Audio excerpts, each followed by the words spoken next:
Pemirsa, kapal yang tengah memuat pupuk di Pelabuhan Krakatau International Port Cilegon terbakar. Api diduga berasal dari kamar mesin imbas dari hubungan pendek arus listrik.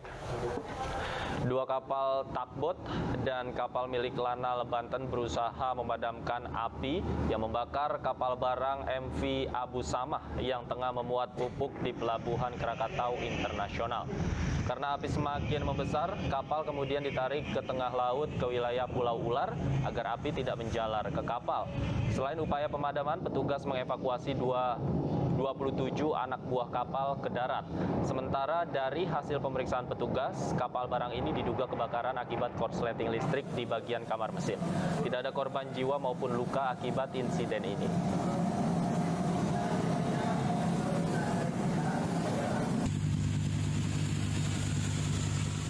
Pemirsa, kebakaran melanda sejumlah wilayah di Jakarta. Di Kebayoran Lama, kebakaran terjadi di rumah semi permanen, sementara sebuah indekos di kawasan Menteng, Jakarta Pusat, ludes dilalap api.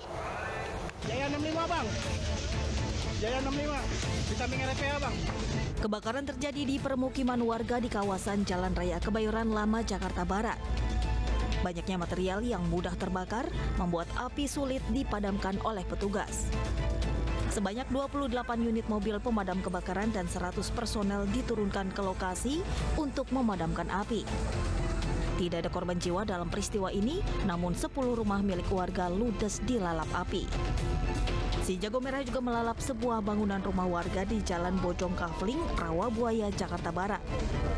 Besarnya kobaran api membuat warga sekitar panik dan langsung menyelamatkan dirinya ke tempat yang aman. Belum diketahui penyebab kebakaran ini, diduga api berasal dari korsleting listrik. Kebakaran juga terjadi di kawasan Menteng, Jakarta Pusat Minggu pagi. Sebuah kamar indekos yang dijadikan sebagai gudang penyimpanan barang ludes dilalap api. Api pertama kali muncul dari sebuah kamar kos yang dijadikan gudang penyimpanan barang bekas. Beruntung, seluruh penghuni berhasil menyelamatkan diri keluar dari dalam rumah sebelum api melumat bangunan. Timbul api yang menjalar ke bagian kamar di Y1 ini. Kemudian merembet ke atas, ke plafon atas, sampai ke merambat ke kamar S1. Nah, itulah mungkin sebagian yang bisa saya bagikan atau disiarkan karena sudah dengan tertiba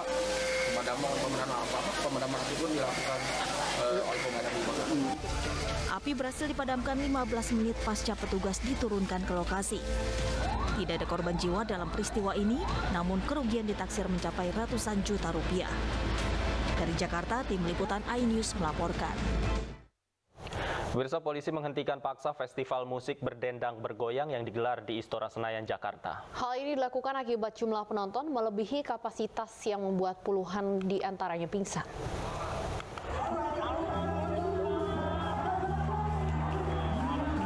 Festival musik berdendang bergoyang di Istora Senayan dihentikan oleh polisi karena melebihi kapasitas. Tak hanya itu, kapasitas yang berlebihan membuat penonton saling berdesakan hingga pingsan. Bahkan aksi saling dorong antara para penonton juga terjadi saat konser musik berlangsung. Akibat peristiwa itu, polisi menghentikan secara paksa acara tersebut untuk menghindari kejadian yang tidak diinginkan. Polisi juga memeriksa panitia penyelenggara karena diduga melakukan pelanggaran saat menggelar acara tersebut. Untuk izin yang dikantongi sampai dengan 3 hari, Jumat, Sabtu, dan Minggu. Namun dari fakta-fakta yang kami temukan, sejak kemarin juga sudah banyak sekali pelanggaran yang kami temukan ya. Dari over kapasitas yang ada, termasuk juga jam batas yang diberikan, dan tepatnya pada hari ini dengan jumlah pengunjung yang tembus lebih dari di atas 21.000, nah ini juga tentunya sangat-sangat berisiko.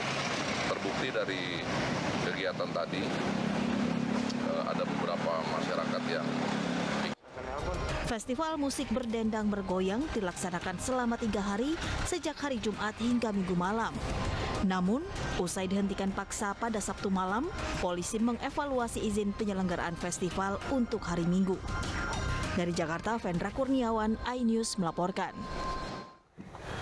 Pemirsa, 151 orang tewas dan ratusan lainnya dilaporkan hilang dalam tragedi pesta Halloween di Itaewon, Seoul, Korea Selatan. 2 warga negara Indonesia turut menjadi korban luka dalam insiden tersebut.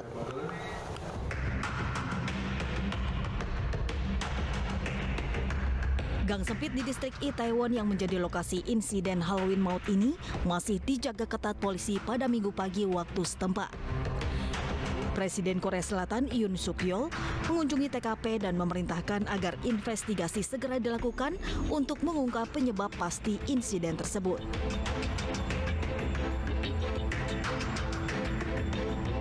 Setidaknya 151 orang meninggal dunia dan ratusan lainnya dilaporkan hilang usai pesta Halloween di Itaewon, Seoul berujung malapetaka. Hingga Minggu siang, Kedutaan Besar RI untuk Korea Selatan menyatakan tidak ada WNI yang menjadi korban meninggal dalam peristiwa naas tersebut. Saat ini, detik ini, saya belum mendapatkan laporan bahwa adanya korban dari warga negara Indonesia di dalam tragedi Itaewon ini. Yang dilaporkan di sini ada 151 orang meninggal dan ratusan yang lain luka-luka dan hilang, missing. Jadi belum teridentifikasi dengan baik. Dan di sana ada 19 warga negara asing yang terdapat di dalam tragedi tersebut. Saya harus pastikan setelah nanti semuanya teridentifikasi. KBRI mengimbau warga yang merasa keluarga atau saudaranya belum bisa dihubungi ataupun bagi WNI di Korea Selatan yang menjadi korban luka setelah menghadiri pesta di Itaewon untuk segera melapor ke call center di nomor 010 5394 2546. Tim Liputan iNews melaporkan. Petugas temukan sejumlah obat sirup yang diduga mengandung cemaran etilon glikol melebihi ambang batas. Anju Sore segera kembali, tetaplah bersama kami.